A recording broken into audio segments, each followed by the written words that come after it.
So, howdy people, waiting for loading this piece. I'm waiting for the operator. They will not let me load it myself, but they will let me unload it. So I'm going to Arizona. I detached up here on the street. It's Monday today. Actually wasn't planning to work because I gotta go to Kansas City tonight, pick up somebody from the airport. But welcome to Omaha. Cluster F. Some people curious how you get in and out of job sites. You don't. Here's the job site. It has a high spot on it, so there's no way I can pull in here, load it, and then come out. I will get stuck on this hump. So what you end up doing, you loading, unloading quite often on the street. Some of you guys gonna ask, well, what happened if you tear the pavement up? That's the part of the job. So the pavement is already tore up a little bit, but not terrible.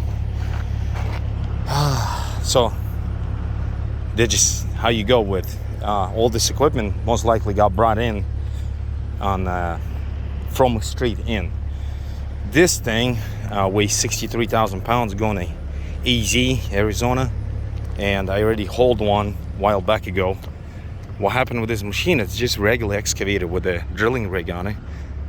And when they're gonna haul it, this thing's gonna lean over, so this is gonna stick out backwards on a trailer. It has about 12 feet of overhang. That's what it will come out to. Since I'm in the state of Nebraska, I'm not allowed to go more than 20,000 pounds on a drive axles, so it needs to be made distributing by weight. So I'm not worried about the back. The problem with these machines, you can't get enough weight on the back of the trailer, but you can get enough on a drive. So I'm gonna max myself out. Since I already hold one thing, I'm gonna pull out the scale ticket and the pictures I had and set it up about a foot farther towards the drives to make legal. So it'd be like 48 on a triple, and it'd be right at 40 on the drives, and then it'd be $11,000 pounds on the steer. $1,000, yeah, I wish. And that's how we're gonna go with it. But I'm loading, then I'm going home and stay home, and then I will leave tomorrow. We'll make it work. Going to Arizona. I literally wasn't, like I said before, I did not plan to go to work. One more thing. We now day and age, seems like it's hard to find parts. So I went in to Peterbilt the other day, and I wanted a rebuild kit for my fifth wheel, because the type of trailer I'm pulling, it's kind of hard on the fifth wheels, and I wanted a joist. Well, joist didn't work out for me because this roller's too narrow between each other. Like from this washer to that washer is too narrow. My fifth wheel is 35 inches or 34 and a quarter, and the rollers is 35 and a quarter. And what happened is I already hooked and hooked.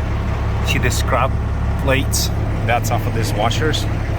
And if I put a joist in, the joist come out, I will have to here. So those rollers, these things, the washers would roll on the fifth wheel. So I end up buying a Holland. And what happened with the rebuild kit? Nowadays, since everybody's so damn busy, you can get a fifth wheel kit rebuilt. So they used to make two types of rebuild kit. One of them would be like a giant of pins, and the other one was complete rebuild kit, which it comes with all the springs, the handles, the levers, the jaws, the pins, the cat pins, the whole thing.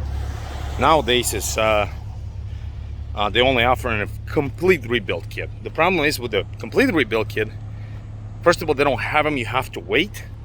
Second of all, they jack the price on it so damn high because apparently they can't get enough employees. The Holland who builds fifth wheels or whatever, it's literally like $300 difference buying a rebuild kit or buying a whole new plate. So I ended up buying a whole new plate. Then I had a little vibration when I'm going empty, so I replaced all my drive shacks. And I usually run Monroe's 90s, which is a heavier shock, since I maxed out my drive tires quite often. 90, which is the heaviest application you can get a shock from them.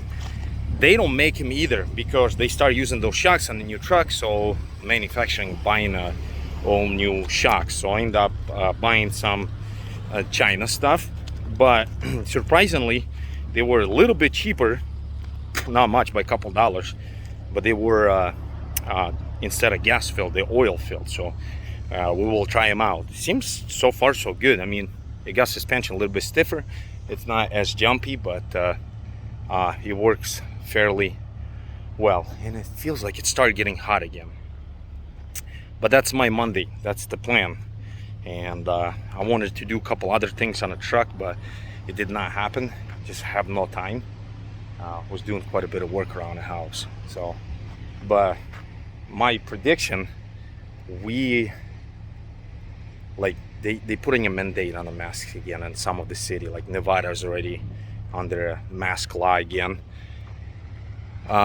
So they pushing people after work again, freaking out. I'm not.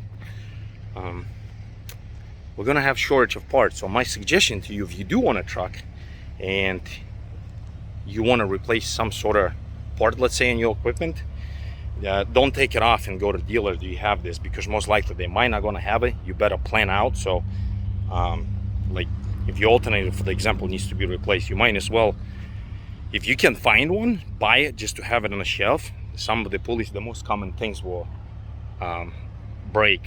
You should have it in stock, like put it in the shelf in your shop or something like that, because it's just crazy. Like simplest things, you cannot find it. A friend of mine had a problem with the DPF system on a fairly new truck, and they have no parts. So they told them the payments continue going, you still got to pay us, but you can't use a truck because it's not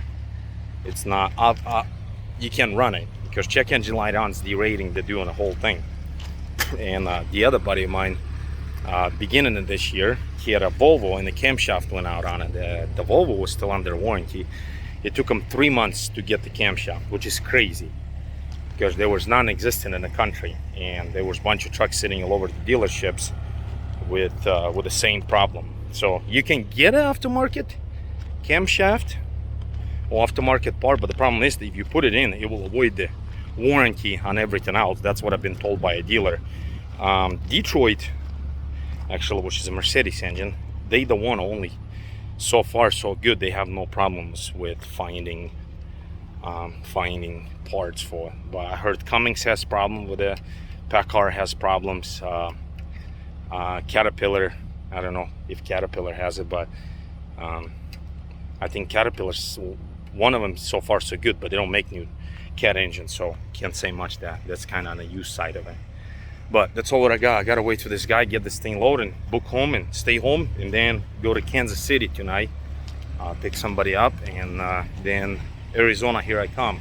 That's all what I have to say. Thanks for watching. Sorry I've been off of YouTube for a while. Kind of was busy, and it's really hard for me to record some sort of videos. And one more thing, there's a guy who actually watched my channel when I hold cattle, long star cattle moving or hauling, something like that. The guy actually started recording videos how he loading a load of cattle. It's really cool. Not for everybody, but it's really cool. So that kind of inspired me, because I inspired somebody else with my videos to do that kind of work. So more power to you, man. You're a crazy if you're watching this video. You know what I'm talking about. If you're hauling cattle, specifically the one when the bull jumped the gate. He's subscribed to me.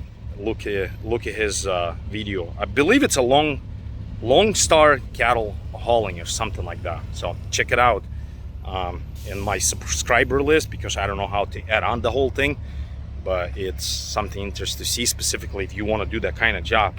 It's fairly educated. Have a blessed one.